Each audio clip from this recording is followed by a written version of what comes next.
No capítulo 8, apresentamos algumas propriedades semânticas de fórmulas da lógica de predicados.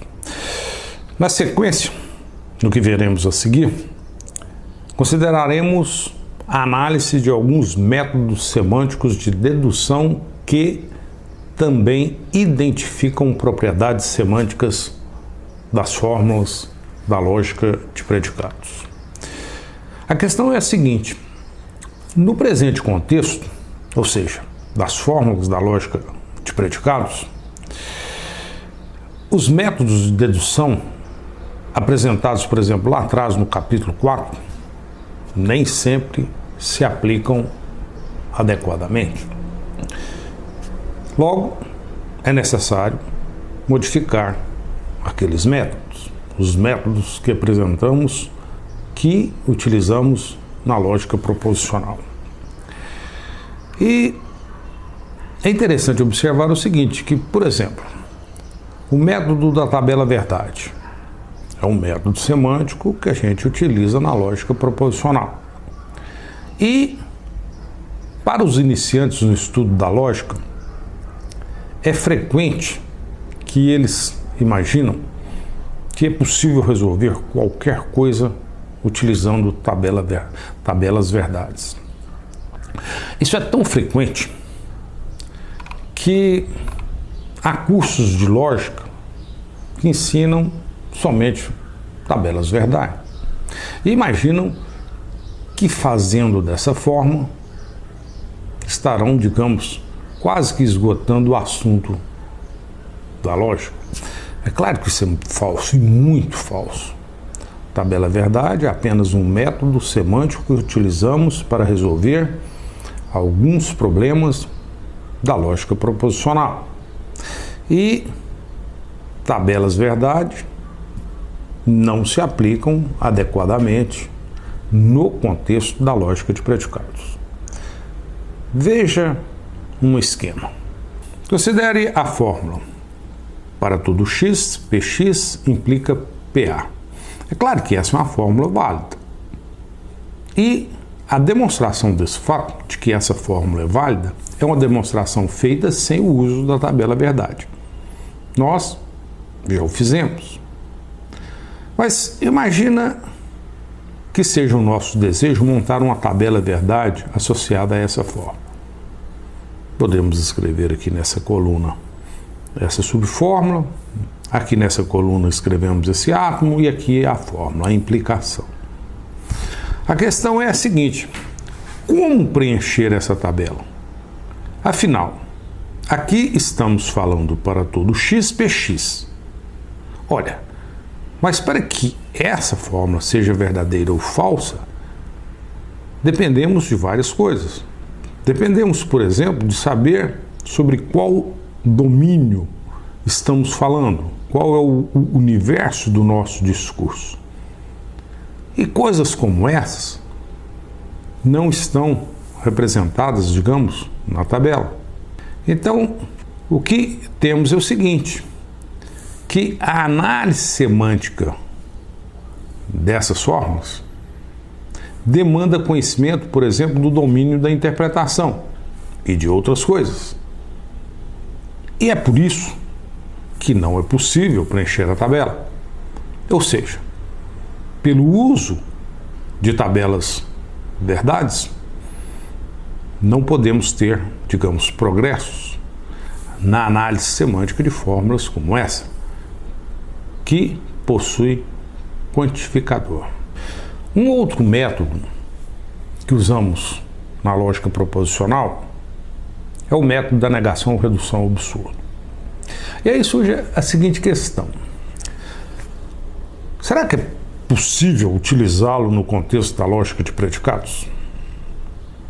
Olha, nesse caso, a gente observa o seguinte, que é possível. Por quê? Porque o método da negação ou redução ao absurdo é um método geral de demonstração. E ele é usado em inúmeros raciocínios que se apresentam na matemática e na lógica em geral. Então, seus princípios podem ser utilizados para demonstrar propriedades semânticas também de fórmulas da lógica de predicados. Só que, no contexto da lógica de predicados, tal método, o método da negação ou redução ao absurdo, ele é utilizado de forma diferente daquela que a gente considera na lógica proposicional. Por que isso? Olha,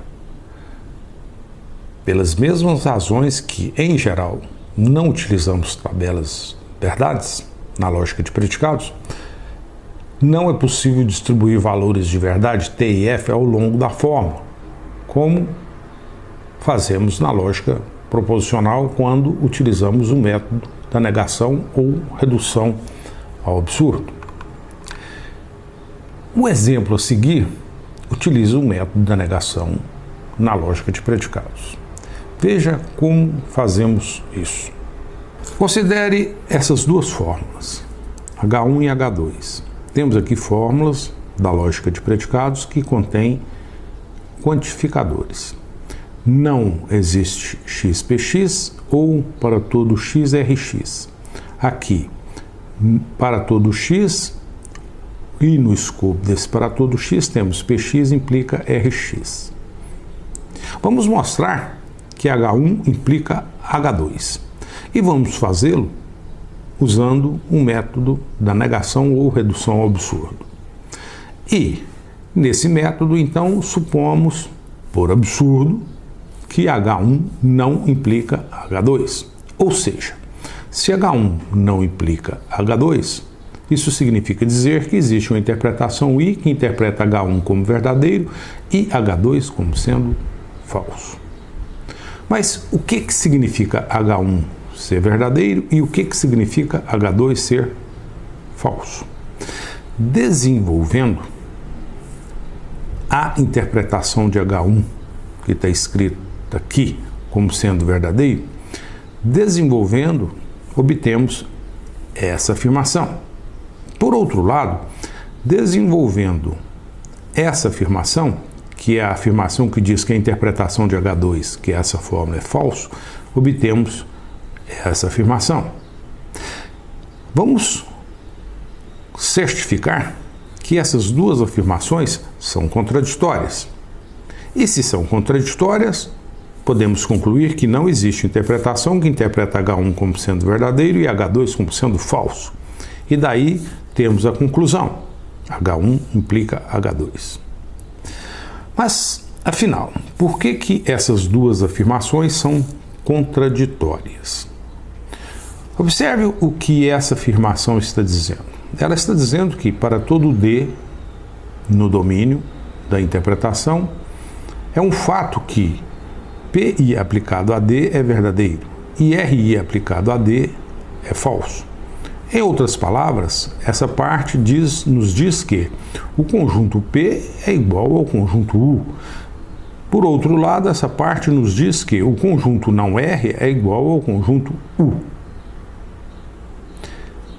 Desse fato, concluímos que não é possível ter RI aplicado a C verdadeiro. Por quê? Porque para todo D no universo, no domínio, é um fato que RI aplicado a D é falso. Então não existe elemento tal que RI aplicado a C é verdadeiro. Desse fato, concluímos que não é possível ter um certo D tal que PI aplicado a D é falso. Mas observe o que está escrito nessa afirmação.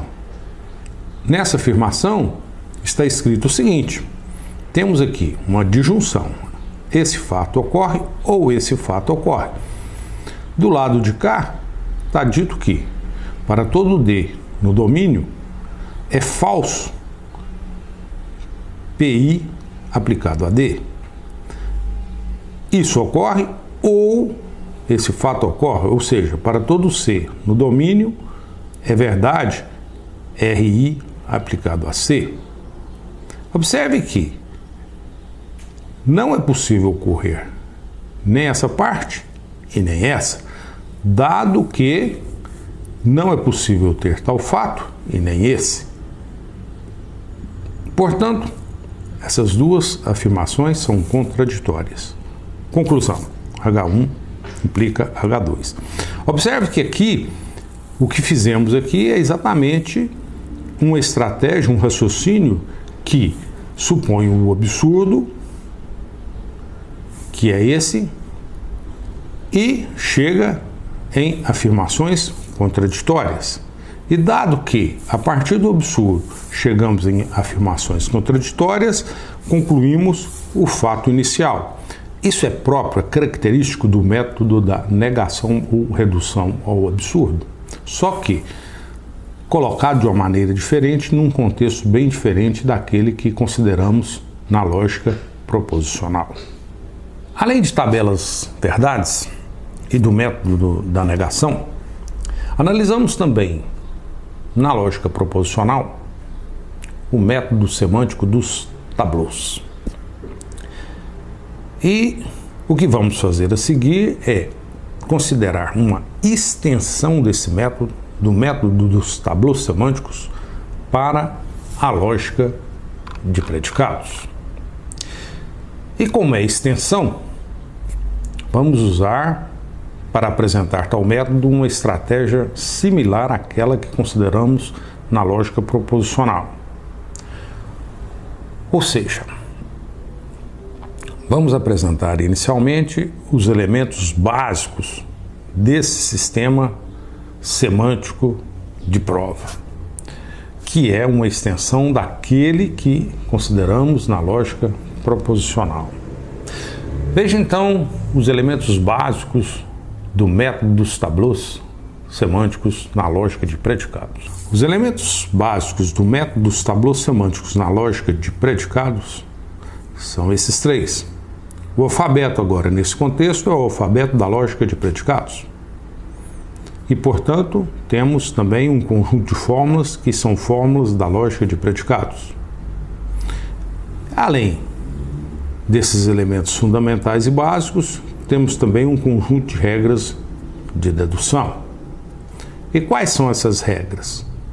Olha, dadas duas fórmulas A e B da lógica de predicados, as regras de inferência do tableu semântico na lógica de predicados são as regras R1 até R9, que são aquelas que consideramos na lógica proposicional, mais 4 regras. Portanto, de R1 até R9 são essas regras, aquelas apresentadas anteriormente. R1 significa, por exemplo, que de A e B deduzo AB. R2, de A ou B, deduzo A ou B. R3, de A implica B, deduzimos não A ou B. E assim por diante. Até R9, que de não A se somente se B, deduzimos não A e B ou A e não B.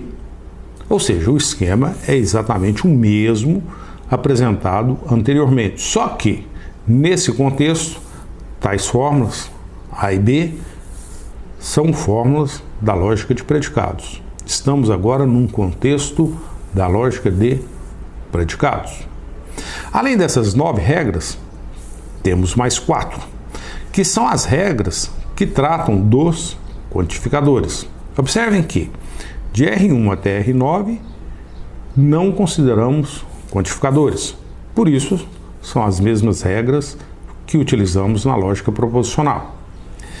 Nessas 4 regras, utilizamos agora quantificadores, ou seja, aqui apresentamos mecanismos de dedução que fazem as deduções a partir de fórmulas com quantificadores. Por exemplo, R10 diz que de não para todo XA, deduzimos existe X, não há. R11, de não existe XA, deduzimos para todo X, não há. Na regra R12, tendo existe XA, deduzimos AT, onde T é novo. E em R13, a partir de para todo XA, deduzimos AT, onde T é qualquer. Mas o que significa tais fatos? AT onde T é novo, AT onde T é qualquer. Olha, se temos existe aqui, aparece aqui T é novo. Se temos para todo X aqui, aparece aqui T é qualquer. É claro que entender tais fatos demanda, digamos, um serviço maior.